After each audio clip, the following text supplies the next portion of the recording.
वज़ीर आज़म जम्मू कश्मीर हमारे बीच पहुंच चुके हैं। इस एक्सपो की शुरुआत पीछे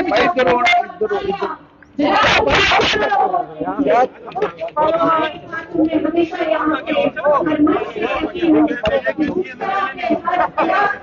मुश्किलात के जूझने के बावजूद भी फिटनेस की तरफ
थोड़ी साइड है, सामने साइड है भैया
की कोशिश करी है ईरान इजराइल और कॉन्फ्लिक्ट को लेकर, और उसमें जयशंकर का दो टूक जवाब आया है। आप किस तरह से देखते हैं कि पाकिस्तान अगर इसमें कोई रोल ऐसा अदा करे जिसमें कि जंग खत्म हो, तो आप और मुझे इसमें एतराज क्यों होना चाहिए?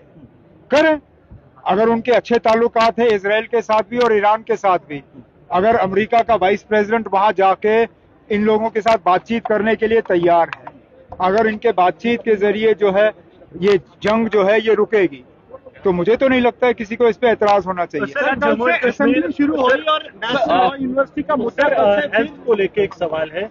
जम्मू कश्मीर में जो होटल आयुष्मान के साथ लिंक हैं, उनकी पेमेंट्स अगस्त के बाद नहीं हुई, 450 करोड़ पेंडिंग है, एक हेल्थ क्राइसिस ब्रूइंग इन है। सर, किस तरह से देखते हैं? पहले भी हॉस्पिटल्स ने जो है 10 दिन काम बंद किया था, तो काफी क्राइसिस हुआ। चलिए उसको हम देख लेते हैं।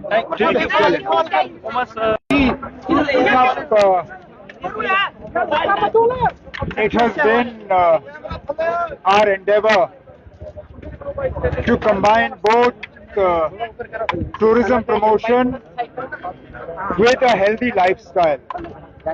And in that respect, it's a matter of great satisfaction for all of us that on Sunday we will have the inaugural Jammu Half Marathon together with the 10K and the 5K events.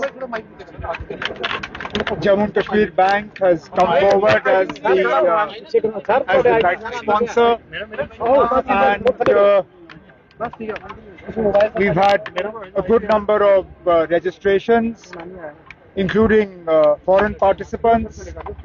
More than 800 participants are coming from outside of J&K, and almost 2,800 registrations from within J&K.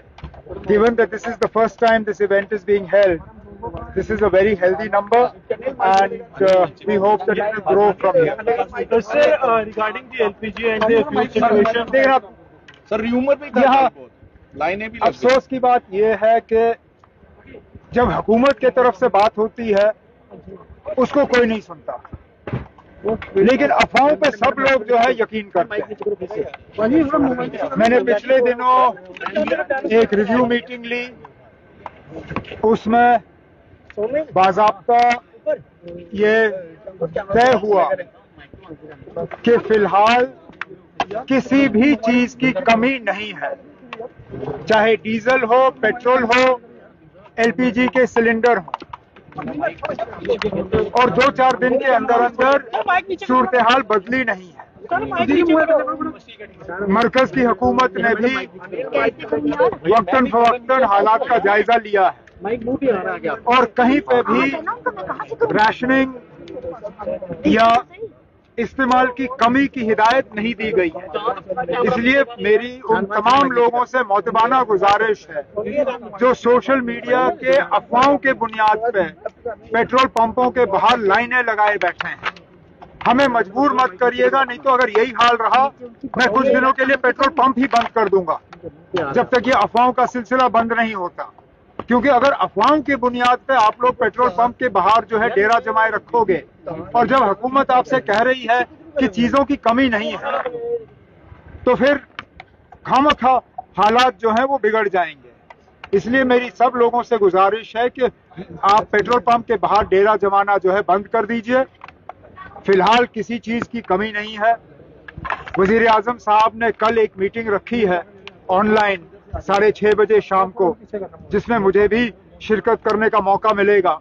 उसमें खासकर Iran और आसपास के इलाकों के हालात के बारे में हमें एक खबर मिलेगी और उसके साथ साथ हुकूमत के तरफ से ये भी पता चल जाएगा कि और क्या इकदाम उठाए जा रहे हैं ताकि जो एसेंशियल सप्लाईज हैं, अगर ये जंग थोड़ी देर और चला तो उनको किस तरह अश्योर किया जाएगा। लेकिन फिलहाल मैं लोगों को यकीन दिलाना चाहता हूं कि मुल्क भर में तेल की चीजों की कोई कमी नहीं है और किसी तरह के मतलब किसी तरह का डर नहीं होना चाहिए।